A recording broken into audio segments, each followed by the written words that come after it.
A beggar screamed, "Your plane has been hijacked," and disappeared.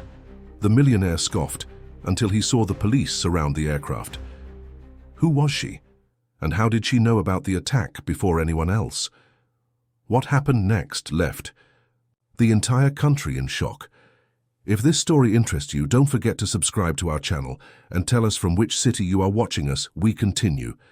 In the frenetic hustle and bustle of downtown São Paulo, where skyscrapers competed for space with the cloudy sky, Valeria Santana walked invisibly among the crowd. At 45 years old, her face, marked by the hardships of life, contrasted with her penetrating gaze that still held reminiscences of a better time.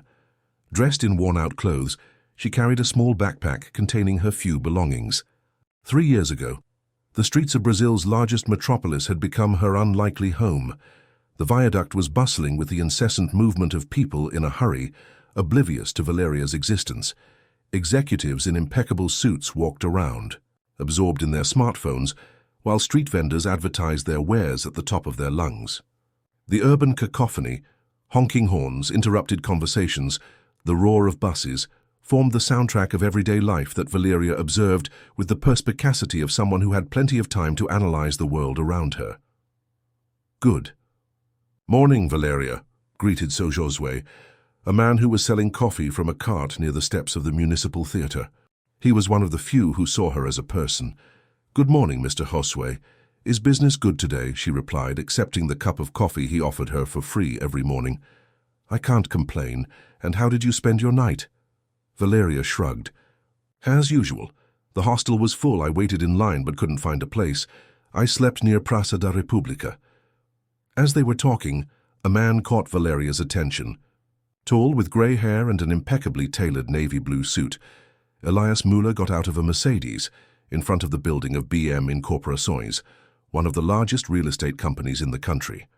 At 50, Elias was the epitome of Brazilian business success, a middle-class son who, with determination and a few opportunities, built an empire. His face was featured in business magazines, and his opinion was often sought in debates on economics and urban development. "That guy over there must earn in a day what I didn't earn in a whole year," commented Mr. Josue, noticing Valeria's gaze fixed on the businessman.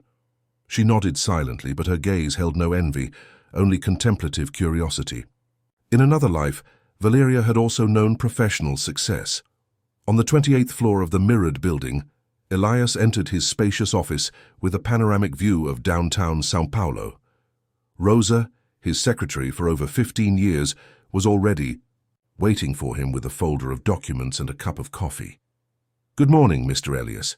You have a meeting with investors in half an hour, and then lunch with the Secretary of Urban Development. In the afternoon, we need to finalize the details." "Of the trip to Brasilia?" Elias nodded, absorbing the information as he watched the city through the window. From his office, the people on the street seemed tiny, almost insignificant. It was a perspective that unconsciously shaped his worldview. "Rosa, confirm with the pilot that we will take off tomorrow at 8 a.m. I want to be in Brasilia before. Lunch for the meeting with the minister." "I've already confirmed, sir. The helicopter will be waiting for you at the building's helipad at 7:30 a.m. to take you to the airport." As Rosa left, Elias remained staring out the window, feeling an inexplicable emptiness. He had everything he had ever dreamed of: money, power, recognition. He owned one of the largest real estate conglomerates in Brazil, had homes in 4 countries, a helicopter, and a private jet. However, something was missing, a persistent feeling that, amidst so much success, he had lost something essential along the way. His cell phone rang, interrupting his thoughts. It was his son, Lucas, calling from law school. "Dad, are you okay?" "I've been trying to talk to you for days," the 22-year-old said, his tone slightly accusatory. "Sorry, son. I've been busy with the Brasilia project. How's college going?" "Normal. I wanted to know if we're really going to Fernando de Noronha for the holiday. I need to organize my schedule." Elias sighed. He had completely forgotten about the promised trip. "Sure, everything is confirmed," he lied, making a mental note to ask Rosa to organize everything. "I'll call you later to work out the details." After hanging up, Elias sat down heavily in his Italian leather chair. His relationship with his son had become a series of postponed appointments and half-fulfilled promises. Since their divorce, 5 years ago, the distance between them had only grown despite the financial efforts he made to compensate for her absence: expensive tuition, international travel, extravagant gifts. Late in the afternoon, after an exhausting series of meetings, Elias went down to the lobby of the building. His driver had informed him that he would need to take a detour due to a demonstration that was blocking Main Avenue, the usual route to his mansion. "Let's go downtown then," he instructed the driver as he got into the vehicle. The heavy traffic made the car move slowly through the city center. Elias was absent-mindedly observing the urban scene through the bulletproof window when his gaze met Valeria's, who was sitting on the steps of the municipal theater. It was a brief, almost insignificant moment, but something in the woman's gaze disturbed him. It wasn't the evident misery in her worn clothes or tired posture, but a silent dignity, a strength that seemed out of place in that context of helplessness. "Stop the car," he suddenly ordered the driver. "Here, sir. It's not safe." "Just stop. For a moment." The driver reluctantly obeyed. Elias continued to watch the woman, who was now helping an elderly man up the steps of the theater. There was a delicacy in her gestures that contrasted with the apparent harshness of her condition. "Let's go," he said finally, looking away. "We're late." As the car continued on its way, Elias couldn't shake the image of that woman from his thoughts. There was something familiar about her, something he couldn't quite put his finger on. Maybe it was just the discomfort of his momentarily awakened social conscience, he thought, trying to rationalize the feeling. What Elias could not have imagined was that brief exchange of glances would be the prelude to an encounter that would irrevocably change the course of their lives, intertwining their destinies in ways neither of them could have foreseen. And that Valeria Santana was not just another homeless person, she was someone with a story deeply connected to his own. The next morning, the sky over São Paulo was exceptionally blue, a rarity in a metropolis known for its constant layer of pollution. Valeria woke up early as usual and headed to the social welfare center, where she could shower and change her clothes. Despite her current condition, she maintained a rigorous personal care routine, a remnant of her previous life that she refused to abandon. "Good morning, Valeria," greeted Miriam, the social worker who ran the center. "I brought some new clothes that arrived in the donation drive. I have a blazer that I think will fit you perfectly." Valeria thanked her with a tight smile. Miriam was one of the few people who knew bits and pieces of her past. She knew that Valeria was not just another homeless person, but someone who had had a formal education and held a prominent professional position before her downfall. "Today is your interview day, isn't it?" Miriam asked, as she sorted out some pieces of clothing. "Yes, at the NGO that supports the elderly. It's just for volunteering, but it's a start." After her shower, Valeria dressed carefully: black dress pants that were still in good condition, the navy blue blazer that Miriam had set aside, and a simple white shirt. She looked at herself in the mirror and for a brief moment glimpsed the executive she had once been.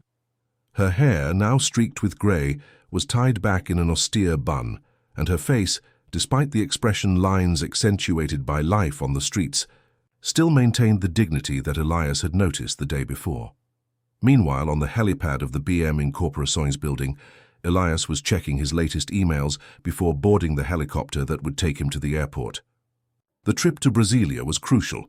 He would present to the Ministry of Infrastructure an ambitious urban revitalization project that, if approved, would be the largest contract in the history of his company. "Mr. Elias, the pilot said I need to wait for about 20 minutes. There is an air traffic problem due to an event at Praça dos Três Poderes," said Rosa, who would accompany him on the trip. Elias nodded, trying to hide his irritation at the delay. He hated waiting, a trait that had contributed to both his business success and his marital failure, as his ex-wife often pointed out. "I'll take the opportunity to call Lucas then," he said, taking out his cell phone. The conversation with his son was brief and superficial. Lucas was on his way to college and spoke to his father with the obvious disinterest of someone fulfilling an obligation. Elias, noticing the distance, tried to extend the conversation by asking about his friends and studies, but the young man responded in monosyllables until he ended the call, claiming that he had arrived at the classroom. Elias put his phone in his pocket, feeling the weight of the loneliness he was masking with his busy schedule. He looked down at the city below, a sea of buildings, congested streets, and tiny people moving like ants. His empire was there, built brick by brick, business by business, but at what cost? Mr. Elias, the pilot said we can board now, Rosa informed, interrupting his thoughts. The flight was quick, just 15 minutes flying over the concrete jungle. At the airport, the company's private jet was already waiting on the runway. Elias felt restless, an unusual feeling for someone used to controlling every aspect of his life. The image of the woman on the steps of the municipal theater persisted in his mind like a distant echo. Rosa, do you know that social project we support downtown? The one that works with homeless people? The Recomeso Institute? She asked, surprised by the unexpected question. Yes, we make annual donations to them. I want to increase our contribution, and I want to visit in person when we return from Brasilia. Rosa nodded, making a note, though she was puzzled by her boss's sudden philanthropic interest. In 15 years of working with Elias, she had learned that his seemingly impulsive decisions often concealed pragmatic calculations. As they boarded the jet on the other side of the city, Valeria arrived at the headquarters of the NGO Amor, a Sabiduria, which specializes in providing companionship and support to elderly people in vulnerable situations. The coordinator, Donna Clara, a 70-year-old woman with the energy of a young woman, welcomed her warmly. Miriam spoke very highly of you, Valeria. She said you have a special way with the elderly. I've always enjoyed talking to older people. They carry stories that books don't tell, Valeria replied with a sparkle in her eyes that had long since disappeared. The interview was more of an informal conversation. Donna Clara explained that the NGO organized weekly visits to nursing homes and also helped elderly people who lived alone, offering company, help with household chores, and even assistance with medical appointments. The work was voluntary, but they offered transportation and food assistance on the days of activity. When can I start? Valeria asked at the end of the conversation. How about today? We have a group going to the Aurora Asylum this afternoon. It would be a good opportunity to learn about our work. Valeria readily accepted. It was the first time in 3 years that she felt useful, that someone valued what she could offer beyond her own needs. At the Aurora Asylum, an old mansion that had been converted to house 40 elderly people, Valeria was introduced to the residents. Among them was Donna Julian, an 85-year-old woman who, according to the caretaker, rarely spoke to visitors. Something about the elderly woman's dignified and silent demeanor attracted Valeria, who approached her, while the other volunteers were spread out around the room. "Can I sit here?" he asked kindly. Donna Julian watched her with piercing blue eyes before nodding slightly. Valeria didn't try to force a conversation. She just sat next to the lady, observing the movement around her. "You're not like the others," Donna Julian said suddenly, her voice hoarse from lack of use. "They come here full of pity, wanting to feel like better people. You're here because you also know what it's like to be invisible." The observation took Valeria by surprise. "How do you know?" The eyes. "They don't lie," the old woman replied, picking up a worn photo album from the nearby nightstand. "Do you want to see my family?" For the next hour, Donna Julian showed Valeria black and white photographs and told stories of her youth as a teacher in the interior of Minas Gerais, her marriage to an engineer, and the 3 children she had raised. The youngest had become a successful businessman, but he rarely visited her. "Raphael is always busy building the future and realizes he is missing the present," she said, with a mixture of pride and sadness. "My grandson Lucas comes sometimes. He is a good boy, but he is also always in a hurry." Valeria felt a chill run down her spine when she heard the names. "Did you say Raphael and Lucas?" Donna Juliana nodded, showing a more recent photograph, a man in a suit next to a young man in a graduation gown. Valeria immediately recognized the man she had seen in the car the day before. "Is your son Elias Müller, from BM Incorporações? He asked, trying to hide the surprise in his voice. Yes, this is my Dudu. Do you know him? Valeria shook her head, feeling a rush of conflicting emotions. Not in person, just in name. The conversation was interrupted by the announcement that it was time for the seniors' snack. Valeria helped Dona Julián to stand up, gently guiding her to the cafeteria. As they walked, she couldn't stop thinking about the incredible coincidence, or was it fate? At that very moment, thousands of meters above sea level, Elias's jet was crossing the sky towards Brasilia. He watched the clouds through the window, feeling increasingly uneasy. There was something about that woman on the steps of the theater, something he couldn't define, but that bothered him deeply. Somehow he felt that their lives were connected, although he couldn't imagine how. The sky over Brasilia was an intense blue when Elias's private jet touched, down at the international airport. The businessman adjusted his tie as he disembarked, followed by Rosa, who was already organizing the day's schedule on her tablet. The federal capital, with its modernist architecture and wide-open spaces, always caused Elias to feel ambivalent, admiration for the visionary urban design and discomfort with the monumental coldness that seemed to reflect the bureaucracy that dominated the city. The driver is already waiting, Mr. Elias. We have 1 hour before the meeting at the ministry, Rosa informed, efficient as always. On the way to the government building, Elias tried to concentrate on the presentation he was about to give, but his thoughts kept wandering to São Paulo, to the unknown woman on the steps of the theater. It was irrational, he knew, this fixation on a stranger, but there was something about her that disturbed him, an uncomfortable familiarity, as if he knew her from somewhere.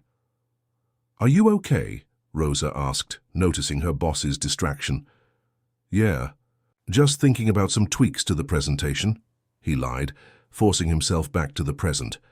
"What are the latest financial projections looking like?" The meeting at the Ministry of Infrastructure went as planned. Elias presented the urban revitalization project with his usual eloquence, highlighting not only the financial return but also the social benefits, an aspect he had been emphasizing more recently in his negotiations, driven by growing unease about the legacy he would leave behind.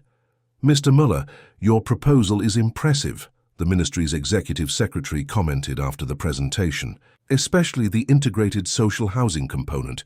It is not common to see developers of your size concerned about this aspect." Elias felt a mixture of pride and discomfort at the compliment. The truth was that the social component had been included primarily for its effectiveness in facilitating approvals and obtaining tax incentives, not out of genuine concern for the housing issue. However, for the first time, he felt uncomfortable with this pragmatic motivation.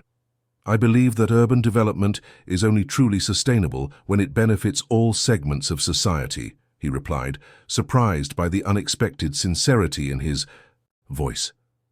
After the meeting, while having lunch with Rosa and 2 ministry advisors at a restaurant in Asa Sul, Elias received a call from his personal assistant in São Paulo.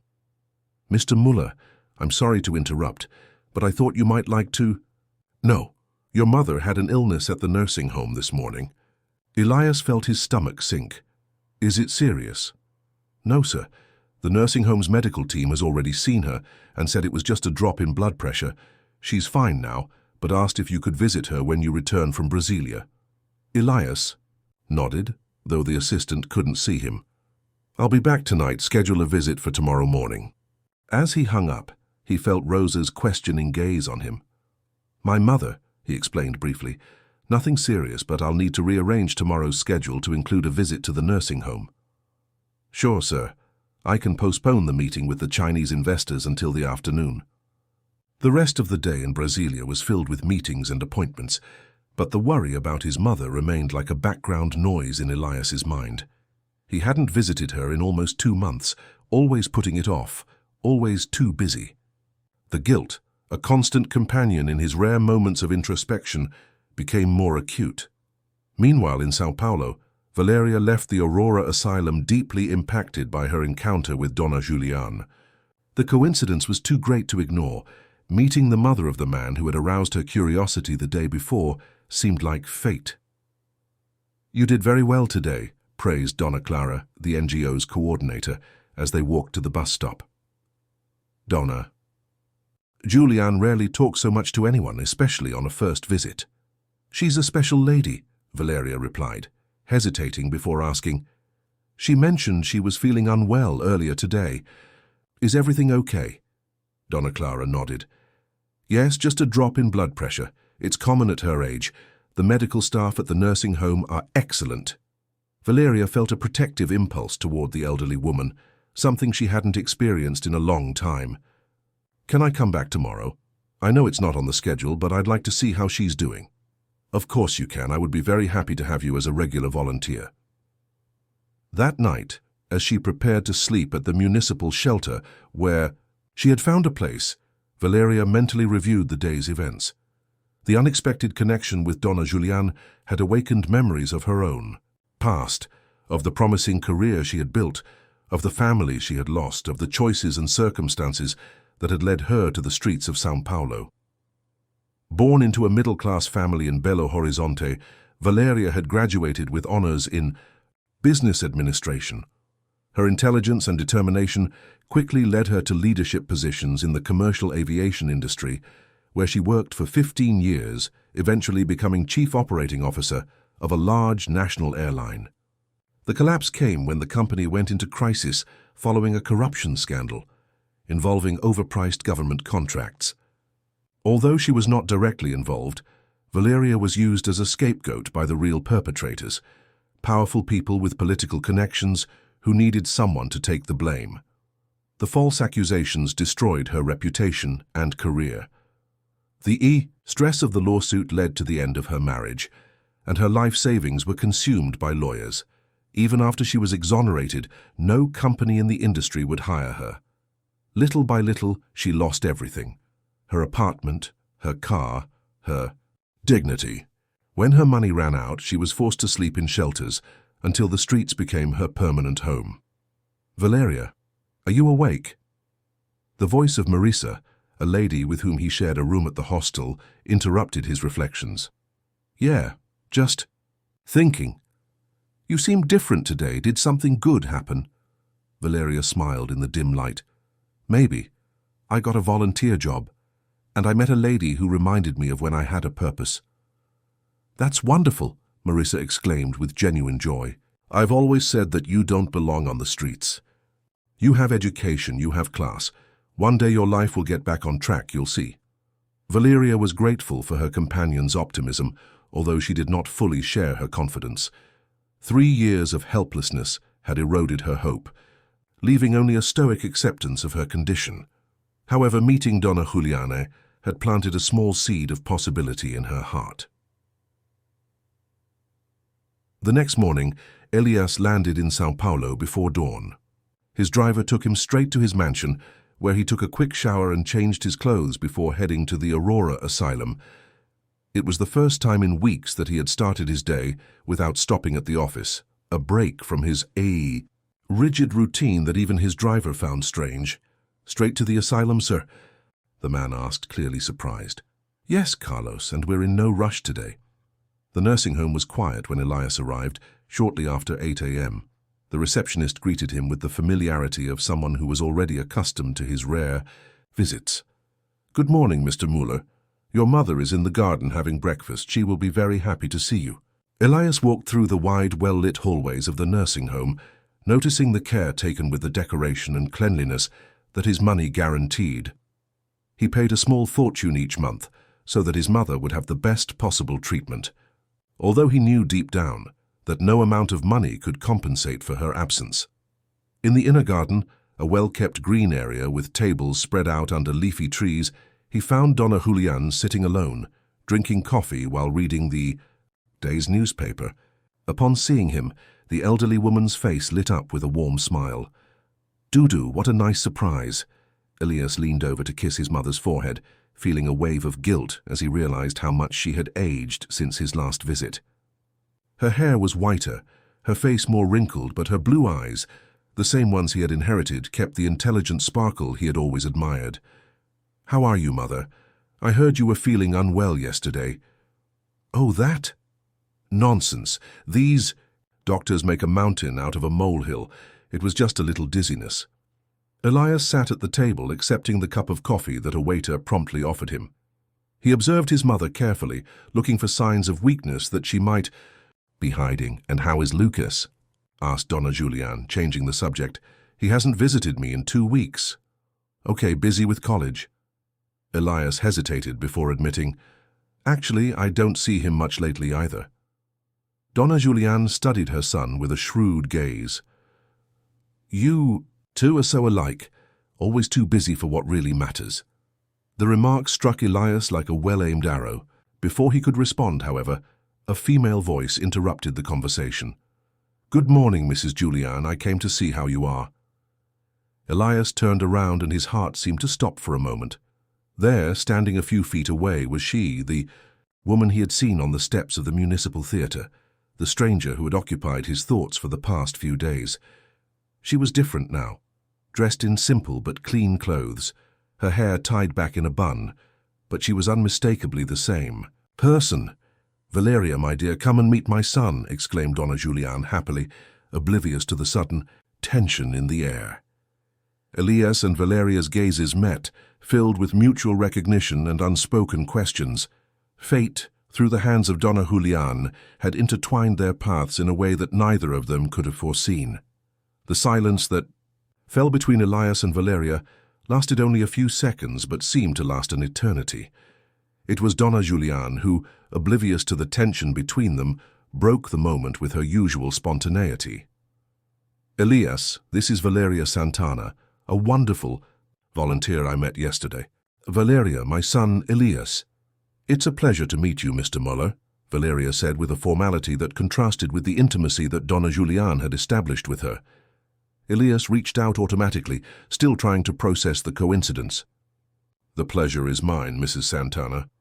When their hands touched, they both felt a strange rush of energy, like a recognition that went beyond that brief visual encounter days before. There was something deeper, more ancient, connecting them. "Valeria works with the NGO Amore Sabidoria," explained Donna Juliane, indicating a chair for the visitor to join them. "Yesterday we talked for hours. She has an impressive knowledge of aviation. She knows everything about those huge planes that cross the ocean." Elias raised his eyebrows, studying Valeria with growing curiosity. "Aviation? You worked in the industry?" Valeria hesitated, uncomfortable with the direction the conversation was taking. "A long time ago, in another life, you might say." "Valeria was Aerotech's COO," Donna Juliane added, not noticing her new friend's discomfort. "The one who had all those problems with the government a few years ago, remember?" Elias's gaze registered surprise.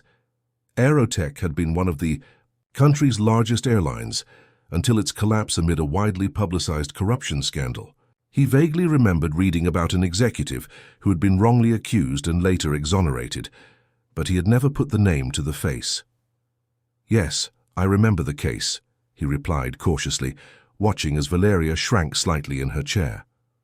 "Well, that's in the past," Valeria intervened firmly, steering the conversation in another direction. "I just came to check on you after your illness yesterday, Donna Juliane." The elderly woman smiled, clearly delighted by the attention. "I'm fine, dear, and now with my son and you here, I'm even better.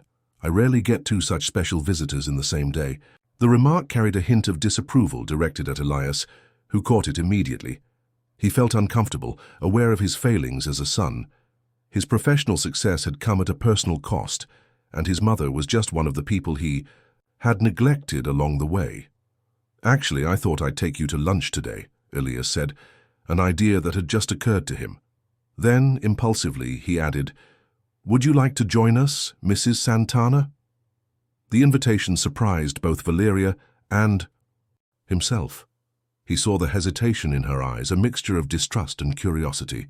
"Please say yes, Valeria," exclaimed Donna Juliane, holding her newest friend's hand. "You told me yesterday that it's been a while since you ate at a real restaurant."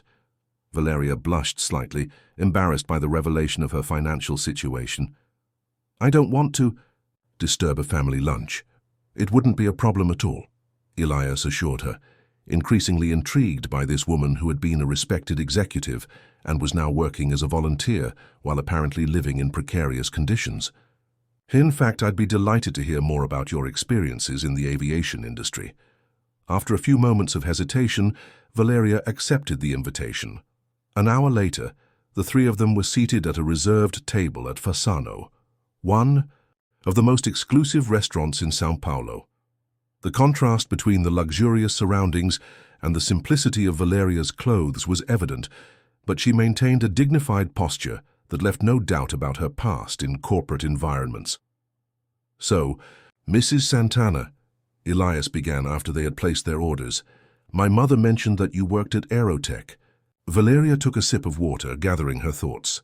"Yes, I was COO for 5 years, until the company collapsed." "If I may be so indiscreet, what happened next? I read that you were cleared of the charges." "Elias!" Donna Juliana scolded. "Don't be rude." "It's all right, Donna Juliana," Valeria assured, though her gaze had hardened. "Yes, Mr. Muller, I was completely exonerated, but the damage was already done. No one hires an executive whose name has been associated with a scandal of that magnitude, even if unfairly." Elias nodded in understanding. The corporate world could be ruthless, he knew that well. "And how did you end up at the NGO?" "It's a long story," Valeria replied evasively. "Let's just say that after losing my career and reputation, other losses followed. I ended up on the streets for a while until I met Miriam, the social worker who runs the assistance center. She recommended me for volunteer work." The revelation fell like a bomb on the table. Elias looked at her with genuine astonishment, while Donna Juliana brought her hands to her face in shock. "On the streets, you mean homeless?" the old woman asked, her voice shaking slightly. Valeria met their gazes with dignity. "Yes, Donna Juliana. I was homeless for almost 3 years. I still am, technically speaking, although I managed to get a place in a municipal shelter in the last few weeks." Elias felt a wave of conflicting emotions: shock, respect for her honesty, and an inexplicable guilt, as if he were somehow partly responsible for the situation. The woman in front of him, with her dignified bearing and evident intelligence, challenged all his preconceptions about homeless people. "That's unexpected," he finally commented.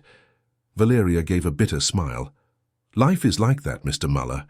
One day you're in charge of a company with thousands of employees, the next you're counting coins to buy a loaf of bread."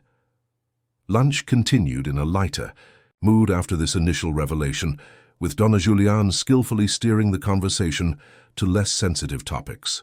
They talked about literature, music, the NGO's projects, and even about Elias's current work, the major urban revitalization project he had presented in Brasilia. "In fact," Elias commented, growing animated as he explained, "an important part of the project is precisely the construction of integrated social housing. I do not believe in urban development that expels the most vulnerable populations to the outskirts." Valeria watched him with renewed interest. "That's surprising. Coming from a major developer, most prefer to build luxury condos and shopping malls." "I wasn't always like this," Elias admitted. "Let's just say that certain experiences made me rethink some priorities." At the end of lunch, when Elias insisted on taking Valeria back to the assistance center, Donna Juliana held her son's hand with surprising strength for a woman her age. "Elias, I can't accept that someone as special as Valeria is living in a hostel. You have dozens of empty apartments around the city. Couldn't you help her?" The suggestion took both Elias and Valeria by surprise. She immediately protested. "Donna Juliana, please, I didn't come here to ask for charity, and your son barely knows me." "It's not charity, it's justice," the elderly woman insisted.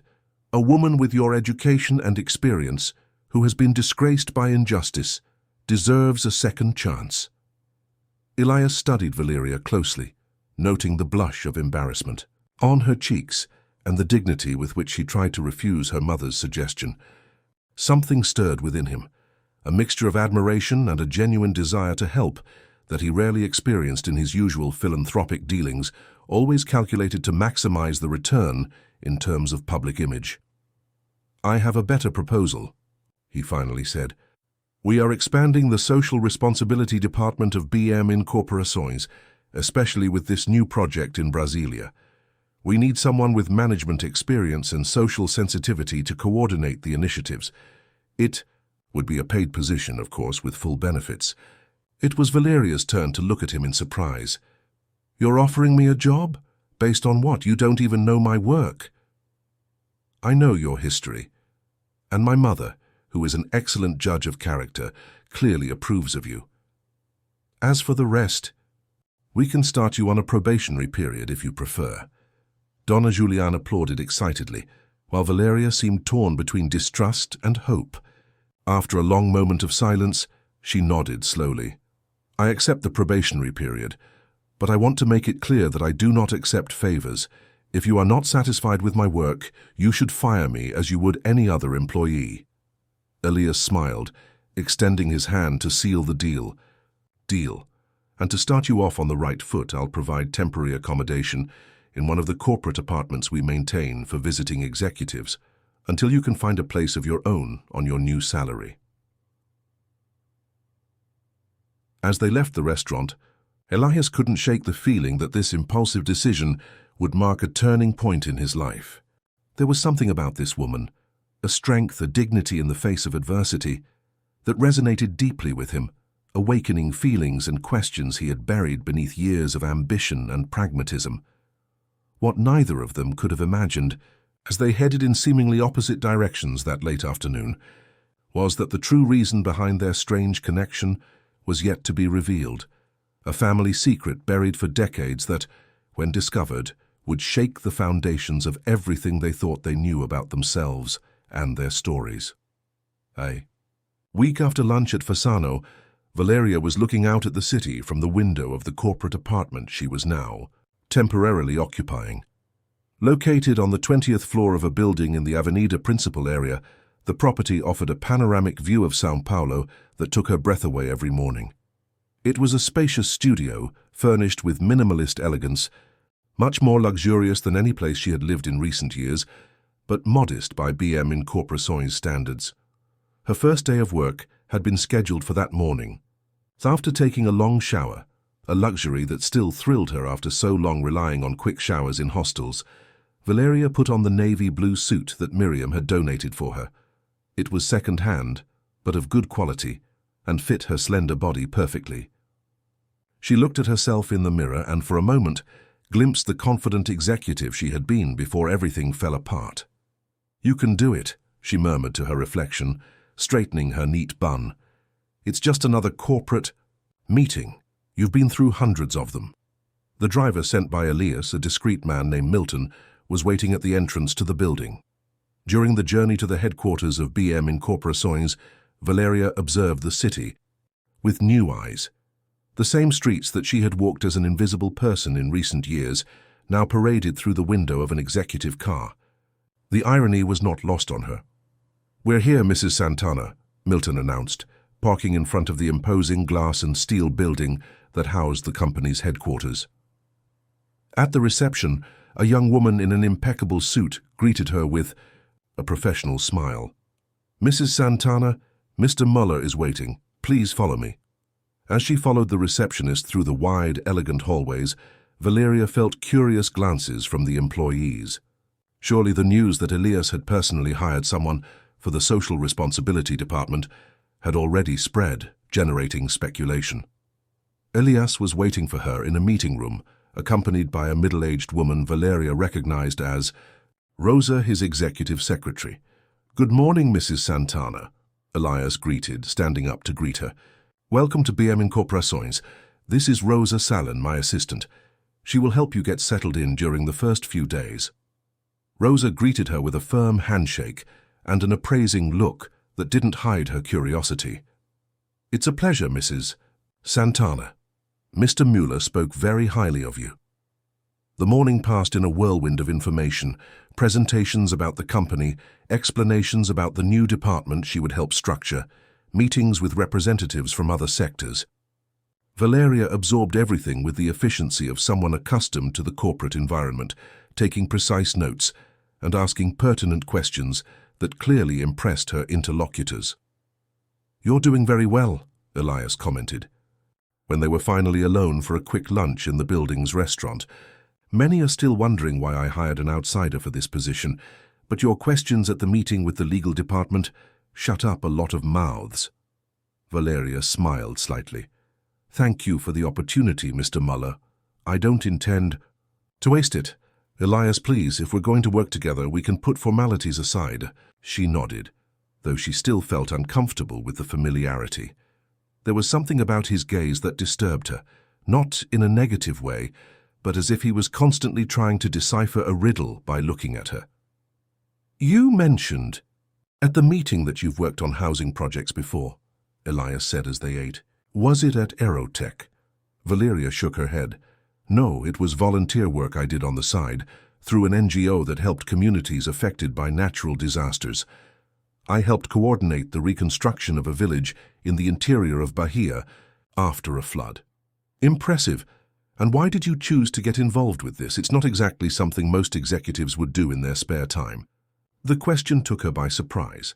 It was personal, touching on memories she'd rather not revisit. After a moment's hesitation, she decided to answer honestly. "My father was a bricklayer. I grew up watching him build houses for other people, while we lived in precarious conditions. When we finally managed to buy our own house in a poor neighborhood in Belo Horizonte, a flood completely destroyed it. We had insurance, but the insurance company refused to pay, citing some obscure clause in the contract." She paused, taking a sip of water. "My father couldn't handle the blow. He had a massive heart attack a few days later. I was 15 years old." Elias watched her with growing interest and empathy. "I'm sorry. I didn't know." "I had no way of knowing. Either way, it changed my life. I studied obsessively, got a scholarship to a good university, and promised myself that one day I would be in a position to prevent other families from going through the same thing. Aerotech took me away from that original purpose. Volunteering was my way of, staying in touch with my roots." Lunch was interrupted by Rosa, who came to inform Elias about an urgent call from Brasilia. While he walked away to answer it, Valeria took the opportunity to look around the executive restaurant, the kind of environment she had been banned from after her fall from grace. It was surreal to be back, as if the last 3 years had been just a nightmare from which she had finally awakened. Over the next few weeks, Valeria threw herself into the work with a dedication that impressed even the most skeptical members of the company. Her technical expertise, combined with the social sensitivity she had acquired during her time on the streets, brought a unique perspective to the Brasilia project. She proposed modifications that not only improved the housing component, but also made the project more economically viable in the long run. "Your work has been exceptional," Elias commented one afternoon as they reviewed the latest changes to the project. "I honestly expected to have to adjust my expectations given your recent situation, but you've exceeded them all." Valeria felt a twinge of irritation at the comment, despite the compliment embedded in it. "My recent situation, as you delicately put it, has not affected my cognitive abilities or my work ethic. Just my address." Elias had the decency to look embarrassed. "Sorry, I didn't mean to offend you. It's just, well, I've learned a lot about my own prejudices since I met you." The sincerity of the admission soothed Valeria's irritation. They worked in silence for a few minutes until Elias spoke again. "My mother asks about you constantly. She has become very attached to her friend Valeria, as she calls it. I am thinking of visiting her this Sunday. Would you like to accompany me?" The invitation surprised her. Although she had planned to visit Donna Juliana on her own, the idea of going with Elias gave the trip an almost familiar quality that made her uncomfortable. However, the image of the sweet lady, whose eyes lit up when she saw her, overcame her reservations. "Yes, I can go. I bought a book of poetry that I promised to lend to her." On Sunday, the day dawned with a light drizzle, typical of São Paulo. Elias picked up Valeria at her corporate apartment, and together they headed to the Aurora Asylum. On the way, they talked about the Brasilia project, a safe topic that avoided incursions into personal matters. Donna Juliana enthusiastically welcomed them into her room, a cozy space decorated with family photographs and small treasures accumulated. Over a lifetime.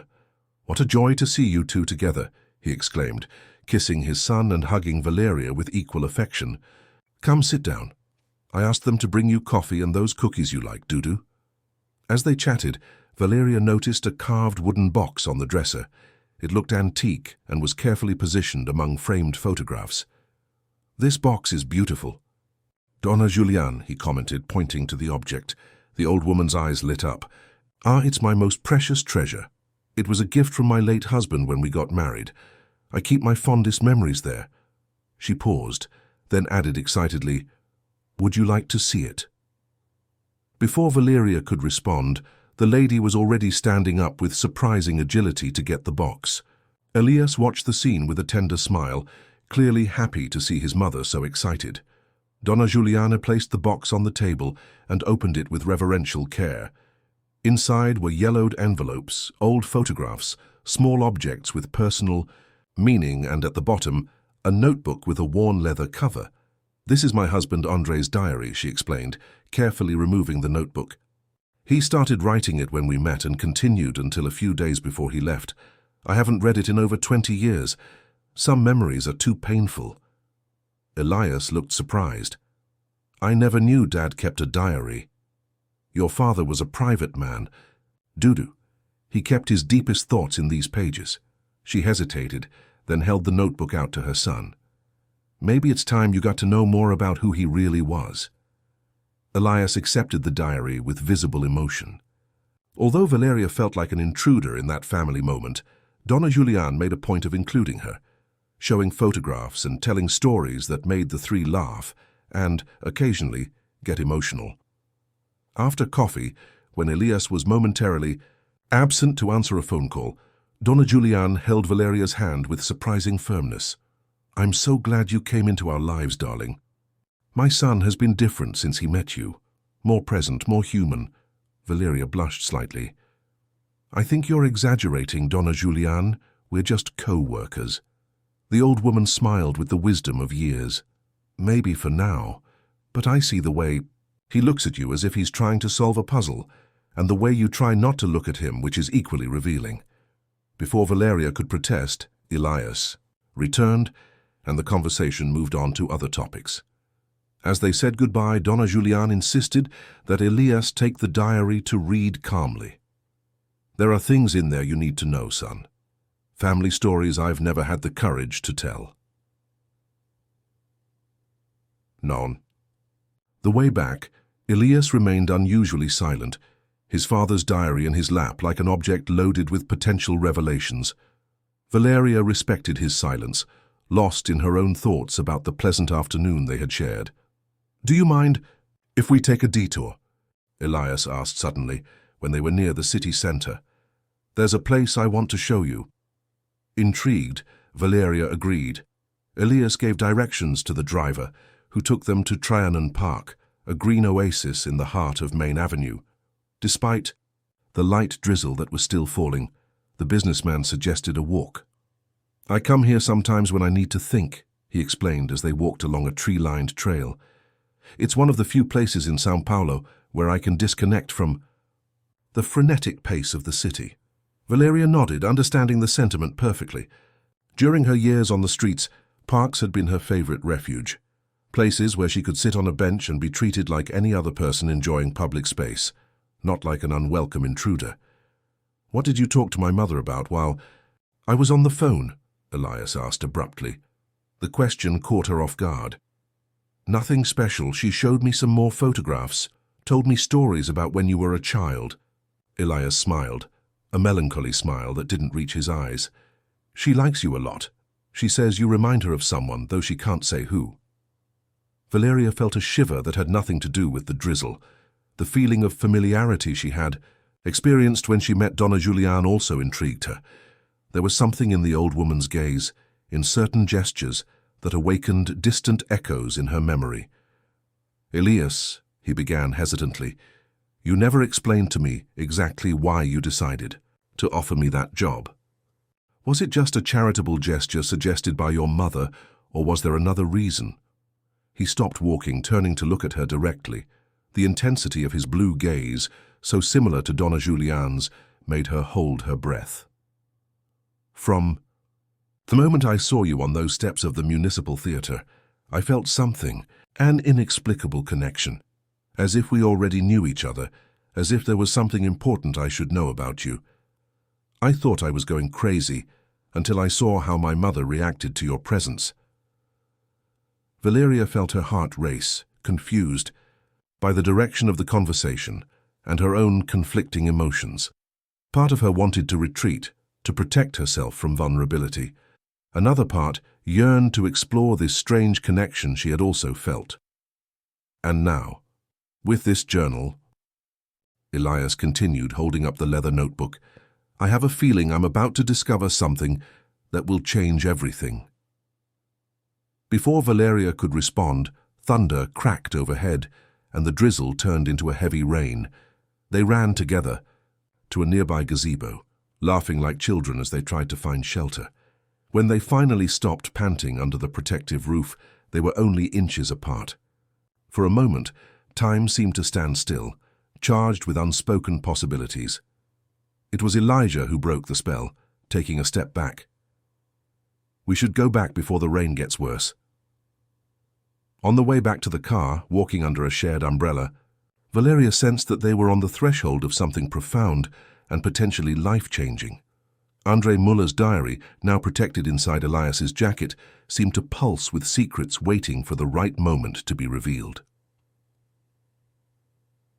Night fell over São Paulo, bringing with it a storm that turned the city lights into hazy blurs through the wet windows. Elias sat in the leather armchair in his home office, his father's diary on his lap, listening to the thunder roar in the distance.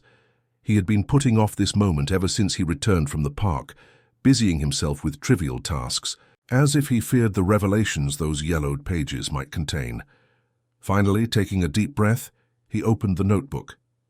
Andre Muller's elegant, firm handwriting filling the first pages brought a wave of nostalgia.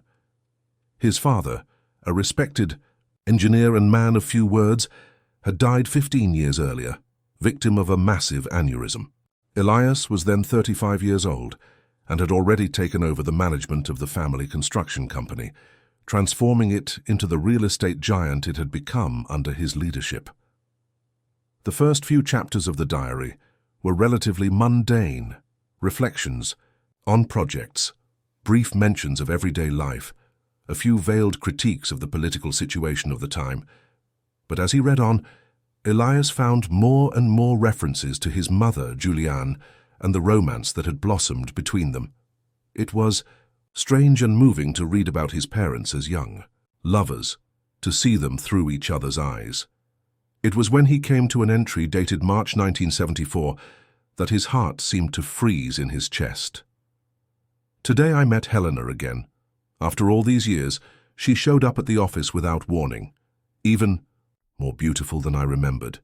She said she needed to see me, that it was urgent. When we finally managed to talk alone, she told me something that shook the foundations of my life. We have a daughter, a girl who is now 4 years old, and who, according to Helena, has my eyes. Her name is Maria Valeria. I don't know what to do. I love Julianne with all my strength, and Elias, our son, is the light of my life. But I can't ignore that I have another daughter, an innocent child who didn't ask to be born. Helena doesn't want money. She doesn't want scandal. She just thought, I should know I'm torn between two worlds, between two families, not knowing how to proceed without causing suffering. Elias let the diary fall to the floor, his mind a whirlwind of conflicting emotions. He had a sister he had never met, the result of a relationship that had either occurred before or at the same time as his parents' marriage. Maria Valeria. The name echoed in his mind like a distant bell. After a few minutes of trying to process the information, he resumed reading with trembling hands. The following entries revealed the anguish of her father, torn between the desire to know his daughter and the fear of destroying his family. Andre had chosen a middle ground. He sent money to Helena every month to help raise the girl, and occasionally met her in secret to receive news and photographs. Maria Valeria is extraordinary. Andre wrote in a 1979 entry, "At age 9, she already demonstrates a sharp intelligence and a determined character. Helena says she is the best in her class, that she loves mathematics and dreams of being an engineer like her father. If only she could openly assume that..." Title. Elias continued reading, absorbing fragments of the life of a sister whose existence he had been completely unaware of.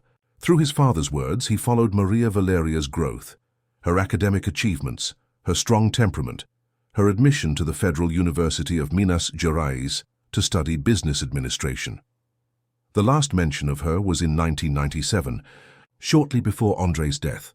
Maria Valeria has been promoted to regional manager at the airline. She is only 27 years old and already holds a position that many take decades to achieve. I am immensely proud, although I can never express it openly. Helena says that she no longer talks about me, that the hurt caused by my absence has turned into indifference. Maybe it is better this way, but I keep in my heart each of her achievements as if they were my own. Elias closed the diary, stunned. Maria Valeria, an airline executive. The coincidence was too great to ignore. Could Valeria Santana, the woman his mother had met in the nursing home, who now worked for his company, be the same person? His unknown half-sister? The memory of Valeria's face, her determined eyes, her dignified bearing, even in the most adverse circumstances, took on a new dimension. There was something of her father in her, the same stubbornness, the same unyielding integrity. And there was something of Donna Juliane too, ironically, in the way she inclined her head when listening attentively to someone. He picked up the phone, about to dial Valeria, but stopped himself. What would he say? How would he approach such a delicate subject, such a potentially devastating revelation? He needed to be sure before he did anything. The next morning, still shaken by the discovery, Elias called a meeting with the legal department under the pretext of discussing contractual issues related to the Brasilia project. When everyone had left, he asked Carlos Mendonça, the department head and a longtime personal friend, to stay on. "Carlos, I need your help with a personal matter, completely confidential." The lawyer nodded, puzzled. "Of course, Elias. What happened?" "I need to find someone. Helena, I don't know her last name. She lived in Belo Horizonte in the 70s. She had a daughter named Maria Valeria around 1970. Her daughter worked for an airline in the 90s. Carlos watched him curiously. "May I ask why?" "Not yet. It's complicated. Familiar. I just need to locate her discreetly. I'll see what I can find, but it's not much information, Elias. Helena is a common name. I know it's a lot to ask, but it's important. Vital, in fact." Meanwhile, in the Social Responsibility Department, Valeria was coordinating a meeting with representatives of community organizations that would be affected by the Brasilia project. Her technical knowledge, combined with social sensitivity, had created an environment of constructive dialogue that impressed everyone. "Ms. Santana has revolutionized our approach," one of the directors commented at the end of the meeting. "In just a few weeks, she has made more progress in dialogue with communities than we have achieved in months." Valeria accepted the compliment with a restrained smile, still uncomfortable with the spotlight. After the meeting, while organizing her notes, she received a message from Elias asking her to meet him in his office at 5 p.m. The formal tone and lack of explanation about the subject to be discussed made her apprehensive. At 5 p.m. sharp, she knocked on Elias's office door. He greeted her with a serious expression that only increased her uneasiness. "Did something happen with the project?" she asked as she sat down in the indicated chair. Elias shook his head. "No, the project is progressing perfectly, thanks in large part to your work." He paused as if searching for the right words. "Valeria, I need to ask you something personal, and I apologize in advance for the intrusion." She nodded tensely, mentally bracing herself for questions about her professional past or time on the streets, topics she was reluctant to discuss. "Is your mother's name Helena?" The question, completely unexpected, caught her off guard. "Yes, Helena Santana. Why?" Elias felt his heart race. It was confirmation of his suspicion.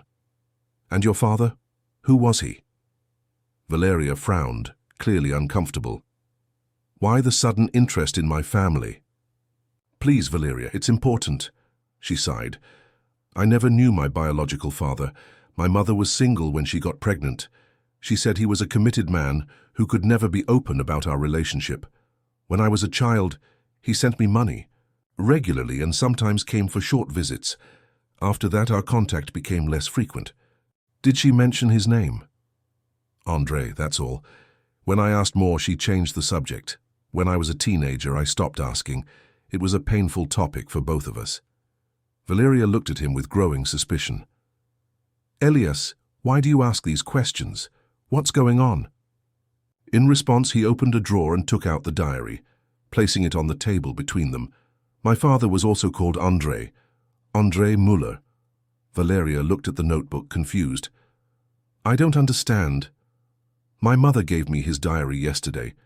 He wrote about a woman named Helena and about the daughter they had together, a girl named Maria Valeria, born in 1970, who grew up in Belo Horizonte and became an airline executive. The blood seemed to drain from Valeria's face. She reached out a trembling hand for the journal, opening it where Elias had marked. Her eyes scanned the lines, taking in words written by a man who had been nothing more than a shadow in her life. That can't be, he murmured, his voice barely audible. Are you saying that your father and my father are the same person? That... We are half-siblings, Elias added, the word carrying the weight of a revelation that changed everything. From what I could understand, my father kept in touch with his mother for years, watched her grow up from a distance, but never had the courage to publicly admit his paternity. Valeria stood up abruptly, walking to the window. The city stretched, out below, oblivious to the emotional earthquake that was shaking her life at that moment. That explains so many things, he said finally, his voice a mix of anger and sadness. His mysterious disappearances, the phone calls that couldn't be returned, the money that arrived without a return address. He turned to face Elias. And it explains why I felt something strange when I met Donna Julian, why she said I reminded her of someone. She was seeing traces of her husband in me, without knowing it. Elias nodded, equally shaken. When I first saw you on the steps of the theater, I felt an inexplicable connection. Something told me that you were important, that I should know you better. Now I understand why. Valeria sat back down, trying to absorb the magnitude of the revelation. She had a brother, a family she never knew existed, and her mother had kept this secret her entire life. Does Donna Julian know about this? He asked suddenly. Elias shook his head. I'm not sure. The diary suggests my father never told me, but my mother was always a shrewd woman. Perhaps she suspected and preferred not to confront the truth. What now? What do we do with this information? The question hung in the air, heavy with implications. Silence stretched between them, two strangers connected by belatedly discovered blood ties, trying to recalibrate everything they thought they knew about their lives. I think first and foremost, we need to process this, Elias said finally. It's a discovery that changes everything, for both of us. Valeria nodded, her eyes fixed on the diary she still held. Can I keep this for a few days? There's so much I never knew about him, about myself. Of course, it's your right to know this part of your history. As Valeria stood to leave, Elias stopped her with a gesture. Wait, there's one more thing. He opened another drawer and took out an envelope. Carlos, our lawyer, located your mother. She still lives in Belo Horizonte, in a nursing home. Valeria's eyes widened in shock. My mother is alive, but Houghton, I searched for her for years after I got out of prison. All my old contacts said she had moved away, no one knew where. Apparently she suffered a stroke about 5 years ago. A distant niece took over her care and placed her in a nursing home. Since contact was lost, you were not notified. Elias hesitated before adding, if you would like to visit her, I can arrange everything, transportation, lodging, whatever is needed. Valeria felt the tears she had been holding back begin to flow. In a single day, she had discovered a brother she never knew existed, and had found the possibility of seeing the mother she thought she had lost. It was too much to process. "Thank you," she managed to say, her voice choked with emotion. "I need to think, to organize my feelings." As the door closed behind Valeria, Elias sat motionless in his chair, trying to comprehend how his life had been completely transformed in a matter of hours. He had always considered himself a lonely man, with only his elderly mother and a distant son for family. Now he had discovered a sister, an extraordinary woman who had faced adversities he could only imagine. On the other side of the door, Valeria leaned against the wall of the empty hallway, finally allowing herself to feel the full impact of the revelation. Tears flowed freely now, not just for the discovery of a brother, but for the belated realization that her father, that nebulous and absent figure from her childhood, had indeed cared. Not enough to come out to her publicly, but enough to keep her in his thoughts, to record in his most intimate diary the pride he felt for her achievements. At that moment, in the silent corridors of BM Incorporações, two worlds that had collided by chance were finally beginning to merge into a new shared reality. Hospital São Francisco in Belo Horizonte had pastel-colored walls and a carefully maintained garden where patients could enjoy the morning sun. Valeria walked slowly through the hallways, feeling the weight of each step that brought her closer to being reunited with her mother. At her side, Elias maintained a silent, comforting presence. After discovering their relationship, 3 weeks had passed, the time needed for both of them to assimilate the new reality and decide how to proceed. The decision to visit Helena together came naturally, as a first step in reconstructing a fragmented family history. "This is it," the nurse said, stopping in front of a door at the end of the hallway. "Mrs. Helena is having a good day today." She chatted a lot during breakfast and even asked to go out into the garden later. Valeria nodded, her throat feeling dry. Does she know we're coming?" "Yes, I informed her that her daughter would be coming to visit, accompanied by a friend." She seemed happy, although a little confused. The nurse opened the door, revealing a simple but comfortable room, bathed in sunlight streaming in through the open window. Sitting in an armchair by the window, a woman with completely white hair looked out over the garden. When the door opened, she slowly turned her face. "We have visitors for you today, Mrs. Helena," the nurse announced cheerfully. Valeria felt her legs weaken as she recognized her mother's face, so changed by years and illness, but still unmistakably hers. Her eyes, however, those same brown eyes that Valeria had inherited, retained the vivacity that had always been her trademark. "Mother," Valeria said, stepping forward hesitantly. "It's me, Valeria." Helena watched her for a long moment, her face initially impassive, then slowly her eyes lit up with recognition, and tears began to stream down her wrinkled cheeks. "My daughter," he whispered, extending a trembling hand. "My Valeria." The embrace that followed was filled with years of absence, with unspoken words, with repressed longing.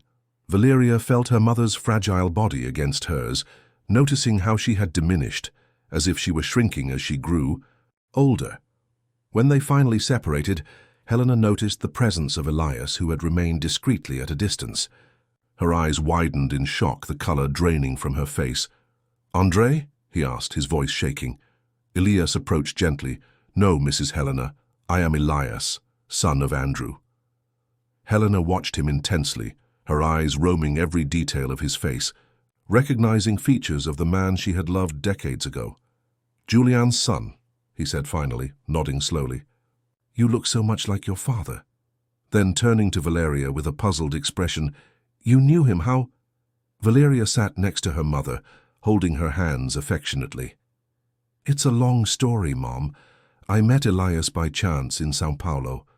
Only recently did we discover that we are brothers." The revelation hung in the air for a moment as Helena processed the information. Then, surprising both Valeria and Elias, she smiled, a sad, tired smile, but also a relieved one. "Finally," he said simply, "after so many years of keeping secrets." The next few hours were spent filling in the gaps, reconstructing a fragmented story. Helena, although occasionally confused due to the stroke she had suffered, had moments of impressive lucidity in which she recounted details of her relationship with André Müller, of how they had met when she was working as a secretary at the branch of his construction company, of how their love had blossomed despite impossible circumstances.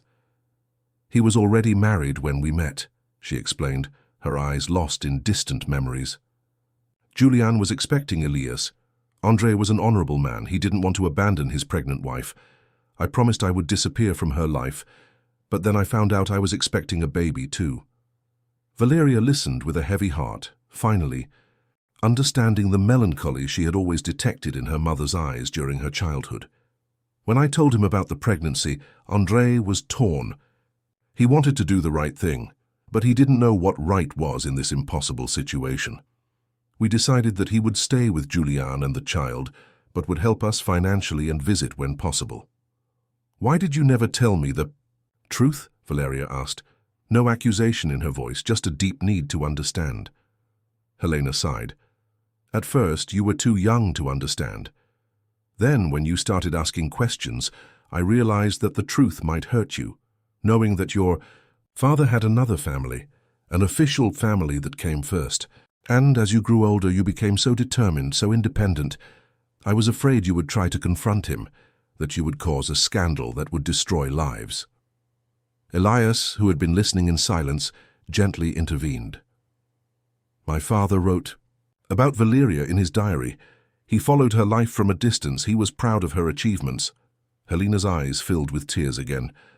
"He loved her in his own way, an imperfect, insufficient, but real love." When the nurse came to inform Helena that she needed to rest, Valeria promised to return the next day. Before leaving, however, Elias made an announcement that surprised both Helena and Valeria. "Mrs. Helena, I would like to inform you that I have already arranged for your transfer to São Paulo, to a specialized medical center near Valeria's residence. That is, if you agree, of course." Helena looked at her daughter, then at Elias, her eyes shining with renewed hope. "Does this mean I'll be able to see my daughter often?"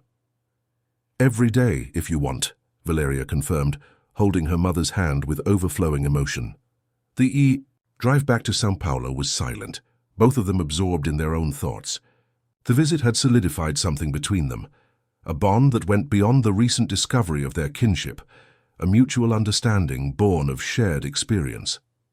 "What are we going to tell your mother?" Valeria asked suddenly, as the plane began its descent to the airport. "Does Donna Juliane deserve to know the truth?" Elias thought for a moment. "I think so. She's stronger than she looks, and something tells me she might already suspect it. That comment about you reminding her of someone, maybe she recognized traces of André in you. What if she doesn't react well? If she feels betrayed, hurt? We will be there to support you, together."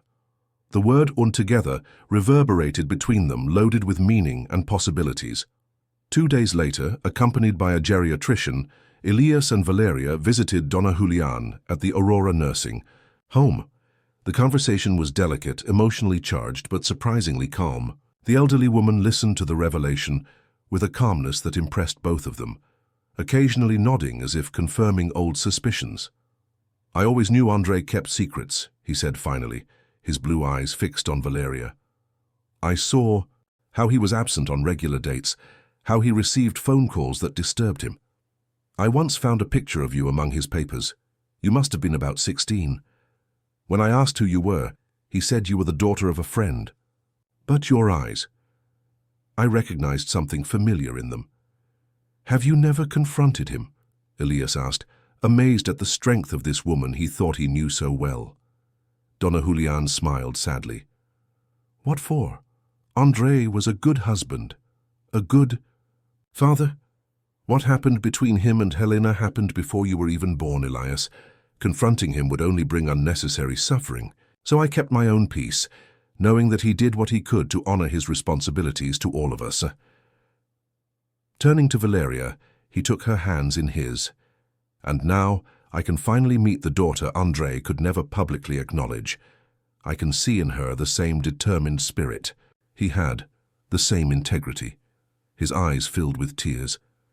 "Welcome to the family, my dear. belatedly, but with an open heart. The embrace that followed sealed a reconciliation that transcended decades of secrets and separations. In the weeks that followed, a new family dynamic began to take shape. Helena was transferred to a specialized clinic in São Paulo, where she received daily visits from Valeria and frequently from Elias and Dona Juliane. The two elderly women, united by the love they had dedicated to the same man at different times, developed a surprising friendship, sharing stories and memories of André that helped to paint a more complete portrait of the man who had connected their lives. Lucas, Elias's son, initially confused and suspicious by the sudden appearance of an unknown aunt, gradually grew closer to Valeria, finding in her a mentor who understood him in ways his father never could. Valeria's determination, her story of overcoming years of adversity, inspired the young man who was beginning to question his own path in life. On a professional level, the Brasilia project had passed with flying colors, especially the social housing component that Valeria had improved. Her experience on the streets had brought a unique perspective to the planning, ensuring that the real needs of the affected communities were considered at every stage. On a Saturday afternoon, 6 months after the discovery that had transformed their lives, Elias and Valeria were walking through Ibirapuera Park, enjoying the mild spring weather. They had established a habit of weekly meetings outside of the work environment, moments to get to know each other better, to reconstruct together the family history they shared. "I received an interesting proposal today," Elias said as they watched the swans on the lake. "The Ministry of Social Development wants to expand the housing model we developed for Brasilia, a national urban revitalization project with a focus on social integration."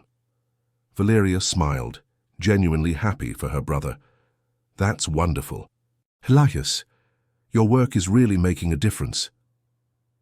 "Our work," he corrected.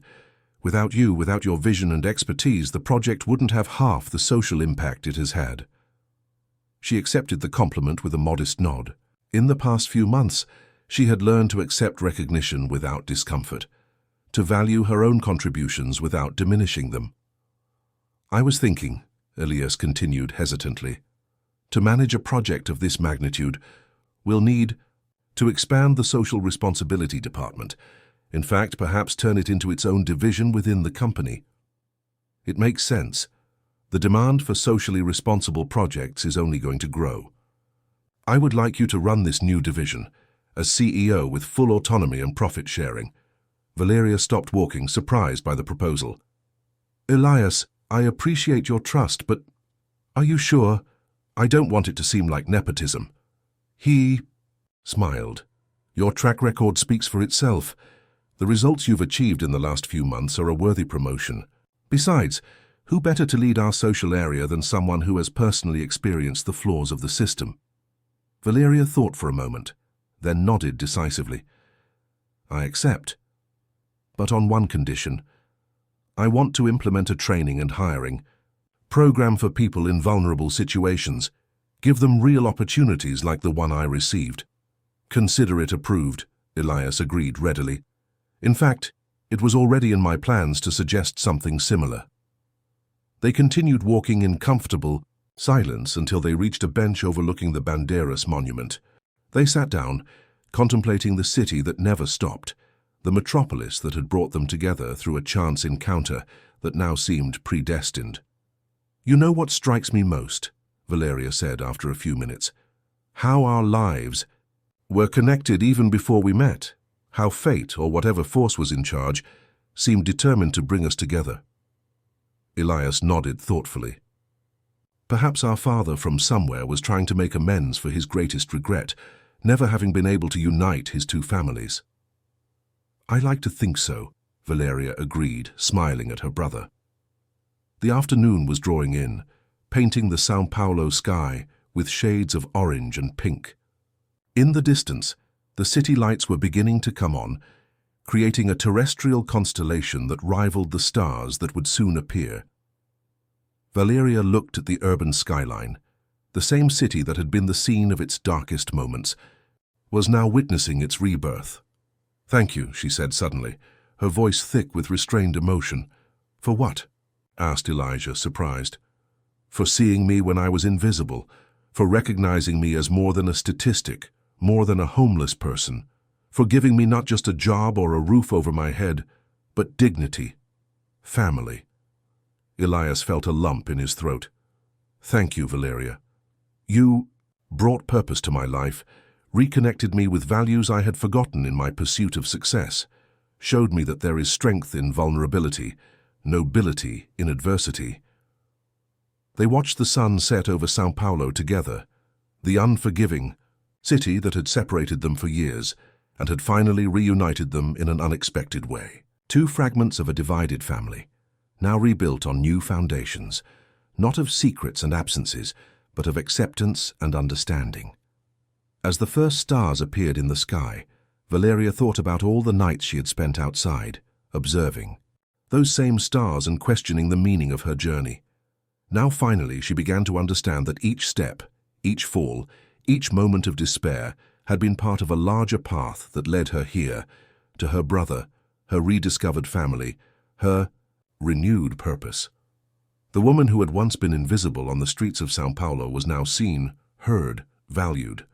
And through her work, she would ensure that many other invisible people would also have the chance to be recognized, not as problems to be solved, but as complete human beings, worthy of respect and opportunities.